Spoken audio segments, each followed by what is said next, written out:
Hello and welcome everybody. आज फिर से 20 अगस्त को हम लाए हैं एमसीक्यूज जो कि करंट अफेयर से रिलेटेड हैं, जो इंपॉर्टेंट नेशनल लेवल और स्टेट लेवल का ऐसा हम लोग डेली अपडेट करते हैं हमारी यूट्यूब चैनल में। यदि आप जानना चाहते हैं तो इसे सब्सक्राइब करिए एंड इससे रिलेटेड जो पीपीटीज रहती हैं वो हमारे टेलीग्राम ग्रुप में अवेलेबल रहती है। सो स्टार्ट करते हैं अपन बिना टाइम वेस्ट किए। Which city hosted the third India Japan 2+2 ministerial dialogue? पहली चीज मैं आपको बताना चाहूंगा, ये 2+2 क्या होता है, 2+2 डायलॉग क्या होता है। ठीक है, सबसे पहला प्रश्न तो यही आता है। तो ये 2+2 डायलॉग क्या होता है, जिसमें दो इंपॉर्टेंट मुद्दे, कौन कौन से इंपॉर्टेंट मुद्दे, डिफेंस और फॉरेन, ये दोनों से related, defence as well as foreign से रिलेटेड मुद्दे डिस्कस करते हैं। ऐसा क्यों डिस्कस करते हैं? क्योंकि किसी भी देश के लिए सबसे इंपॉर्टेंट क्या होता है, डिफेंस होता है, और सेकंड इंपॉर्टेंट होता है फॉरेन अफेयर्स। तो जो इंडिया के इंपॉर्टेंट पार्टनर्स हैं उनके साथ इंडिया ने क्या कर लिया है, 2+2 पेयरिंग कर रखा है। उस 2+2 में क्या होगा, डिफेंस मिनिस्टर्स बात करते हैं दोनों देशों के, और फॉरेन मिनिस्टर्स। ठीक है, तो ये किसके किसके साथ अरेंजमेंट है, इंडिया के साथ, अदर जो देश है जिनके साथ है, जापान, दूसरा है अमेरिका, ठीक है, और कौन सा है, रशिया के साथ भी कर लिया है हम लोगों ने, और चौथा ऑस्ट्रेलिया के साथ भी कर लिया है। मतलब वो देश जो भारत के लिए इंपॉर्टेंट है उनके साथ 2+2 डायलॉग करते हैं। ठीक है, तो प्रश्न ये है, अभी जो रिसेंटली हुआ 2+2 इंडिया जापान का कॉन्फ्रेंस, वो कहां पर हुआ था, तो वो भारत पे हुआ था, और भारत में न्यू दिल्ली में हुआ था। ठीक है, बहुत इंपॉर्टेंट है इस बार के लिए। नेक्स्ट देखते हैं, with reference to the Sundarban tiger reserve, Sundarban tiger reserve के एस्पेक्ट में क्वेश्चन दिया गया है, after its proposed expansion it will become the largest tiger reserve in India. क्या ये लार्जेस्ट टाइगर रिजर्व बन जाएगा? तो मैं आपको एक छोटी सी बैकग्राउंड इंफॉर्मेशन दे दूं कि प्रपोजल ये है, छोटे मोटे रीजन्स को एक्सपैंड कर दिया जाएगा, आजू बाजू के फॉरेस्ट रेंजेस को। उसके बाद क्या होगा, ये जो टाइगर रिजर्व है ये बड़ा हो जाएगा। अब क्या नंबर 1 होगा या नहीं, ये प्रश्न में पूछा है, तो ये स्टेटमेंट गलत है। प्रश्न पूछा गया which of the following are correct, तो दिस स्टेटमेंट इज इनकरेक्ट। तो यदि पहला इनकरेक्ट है तो ये दोनों एलिमिनेट हो जाते हैं, दोनों में 2 तो सही है। ठीक है, this implies that oh this some error in this, तो फोर्थ स्टेटमेंट तो है ही नहीं। देख लेते हैं फिर, the reserve is part of the UNESCO world heritage, बिल्कुल सही बात है। सुंदरबन क्या है, कहां पर है सुंदरबन? सुंदरबन है आपका वेस्ट बंगाल प्लस बांग्लादेश, दो देश इंडिया प्लस बांग्लादेश, और इंडिया में कहां पर, वेस्ट बंगाल पर पाया गया है। ठीक है, किस लिए फेमस है सुंदरबन? जो नाम पड़ा है वो किसके नाम से पड़ा है, सुंदरी ट्री।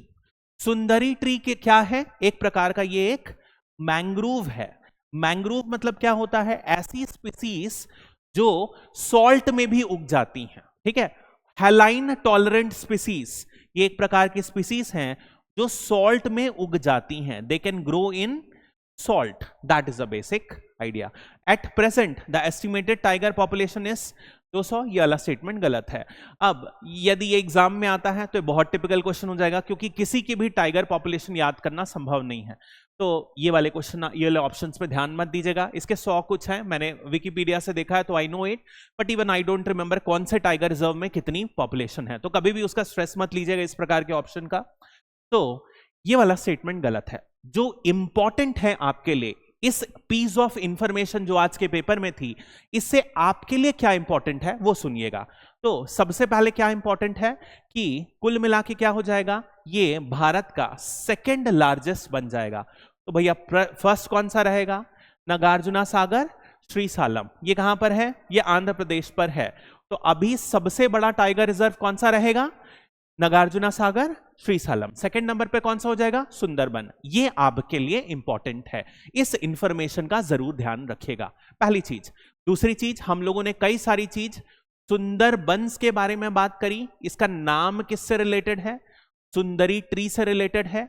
ये क्या है, एक रामसर साइट है, साथ ही साथ एक टाइगर रिजर्व है, साथ ही साथ एक यूनेस्को साइट भी है।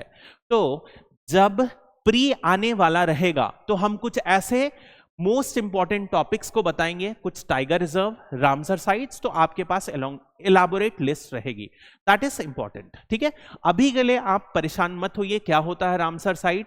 तो बेसिकली वेटलैंड से रिलेटेड होता है। वेटलैंड क्या होती है? जो कब मोस्टली कोस्टल एरिया में पाई जाती है, जहां पर पानी का अच्छा खासा सप्लाई है। मोस्ट ऑफ द टाइम ये गीली मिट्टी रहती है, उसको वेटलैंड बोलते हैं। वेटलैंड इंपॉर्टेंट इसलिए होता है क्योंकि ये एक ट्रांजिशनल एरिया है। ट्रांजिशनल एरिया मतलब जमीन और वाटर्स के बीच में एक ट्रांजिशनल एरिया है।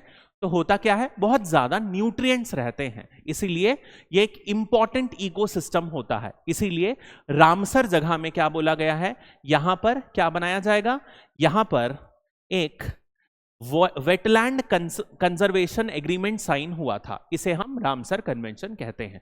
अभी क्या है, बहुत ज्यादा परेशान नहीं होना है, बट ओवरऑल क्या है, सबसे इंपॉर्टेंट है, सबसे बड़ा टाइगर रिजर्व कौन सा बना, और सुंदरबन सेकंड नंबर पर बन गया। ठीक है, नेक्स्ट क्वेश्चन अपन देखते हैं। Who among the following has been appointed as a captain of India for the Asia cup 2025? तो ये सारे, यदि आप लोग एशिया कप को फॉलो करते होंगे तो ये सारे हट चुके हैं। सूर्य कुमार यादव को कैप्टन बना दिया गया, शुभमन गिल को वाइस कैप्टन बना दिया गया है। ठीक है, अब नेक्स्ट अपन देखते हैं, Asia cup is organise by, कौन ऑर्गेनाइज करता है? क्योंकि स्पोर्ट्स रिलेटेड न्यूज बहुत ज्यादा सीजीपीएससी में आती है, हालांकि हम एक कंपाइलेशन भी लाएंगे जस्ट बिफोर द प्रीलिम्स, जो सारे के सारे स्पोर्ट्स को कंपाइल करके आपको साल भर का इंपॉर्टेंट इवेंट्स दे देगा। बट मोर इंपॉर्टेंटली अभी के लिए जो डेली चलता रहेगा वो आपको अपडेट करते रहेंगे। तो आईसीसी नहीं ऑर्गेनाइज करता है, ना बीसीसीआई ऑर्गेनाइज करता है, एसीसी एशियन क्रिकेट काउंसिल इसको ऑर्गेनाइज करता है। ध्यान रखिएगा, जो सबसे पहला हुआ था वो कब हुआ था? 1984 में हुआ था, 1984 में, शारजाह इन यूएई, दुबई से कुछ किलोमीटर दूर ही है शारजाह, ज्यादा दूर नहीं है। और यहां पर मेनली कौन, नाम में ही एशिया है, तो एशियन कंट्रीज जो हैं पार्टिसिपेट करती हैं। ध्यान रखने वाली बात यह है आपके लिए कि जो सबसे ज्यादा एशियन कप को जीती है वो कौन सी है?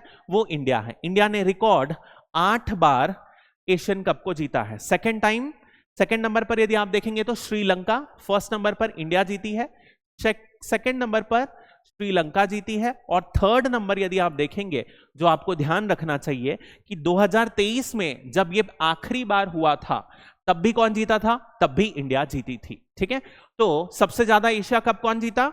इंडिया। दूसरे नंबर पर कौन जीता है? श्रीलंका। ऑर्गेनाइज कौन करता है? एशियन क्रिकेट बोर्ड, और मेनली एशियन कंट्रीज के लिए है। पहला 1984 में हुआ था और हर 2 साल में होता है। तो पिछली बार 2023 में हुआ था, 2023 में इंडिया जीता, हम आशा करते हैं कि इस बार फिर से 2025 में इंडिया जीतेगा। ठीक है, सो एक और क्वेश्चन देख लेते हैं छत्तीसगढ़ का। With reference to the recent decision, कल ये डिसीजन लिया गया है कि डीए को बढ़ाया जाएगा। डीए मतलब कि डियरनेस अलाउंस। अभी डियरनेस अलाउंस क्या होता है? डियरनेस अलाउंस मतलब महंगाई भत्ता, ठीक है, सरकारी ऑफिसर्स को मिलता है। तो क्या होता है, इन्फ्लेशन जैसे जैसे बढ़ रहा है, इन्फ्लेशन मतलब क्या होता है?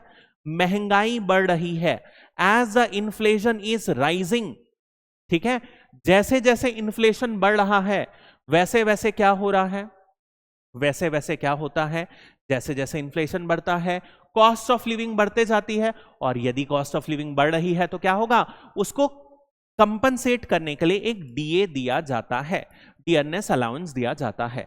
तो इसी को क्या किया है, छत्तीसगढ़ सरकार ने डीए को बढ़ाया है। तो डीए क्या हो गया, समझ में आ गया। तो एक क्वेश्चन आसान टाइप से इस प्रकार से भी आ जा सकता है, डियरनेस अलाउंसेस क्या होता है, is which of the following is an inflation related hike, महंगाई से रिलेटेड जो हाइक होगा वो है, या फिर कुछ और ऑप्शन हो जाएगा। तो आपका ये डियरनेस अलाउंस ये है, ठीक है, पता होना चाहिए।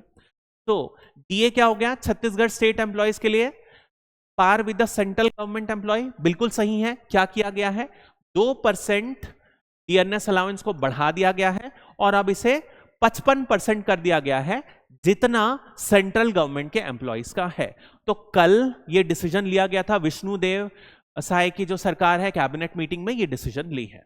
तो आज के लिए इतना ही। हालांकि कुछ छोटी मोटी और न्यूज हैं, जैसे कि 3 मंत्री नए इंडक्ट किए गए हैं कैबिनेट में विष्णुदेव सहाय के, बट आई फील जब तक उनको क्या पोस्ट मिली है, जब तक उनको कौन सी मिनिस्ट्री मिली है ये नहीं पता चले, तो this are not too important. जब उनको मिनिस्ट्री मिल जाएगी तब हम उनके बारे में बात करेंगे। जैसे अंबिकापुर के जो एमएलए हैं राजेश अग्रवाल जी, उनको कैबिनेट में बैठक में इंक्लूड कर लिया गया है। तो जब उनका शपथ ग्रहण आज हो चुका है, आज जब मैं वीडियो रिकॉर्ड कर रहा हूं ये शपथ ग्रहण हो चुका है, तो जब उनको कौन सी मिनिस्ट्री दी जाएगी वो जब डिसाइड होगा तो उसके बारे में हम फिर से बात करेंगे। ठीक है, तो आज का ये शॉर्ट सा वीडियो है जो सबसे important national as well as state level के करंट इंफॉर्मेशन को कवर किया है।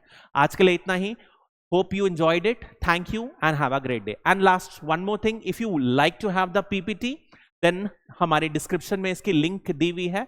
पहले कमेंट में भी इस टेलीग्राम की लिंक दी जाती है, उसको ज्वाइन करिए and you can have these PPTs as well. Thank you and have a great day.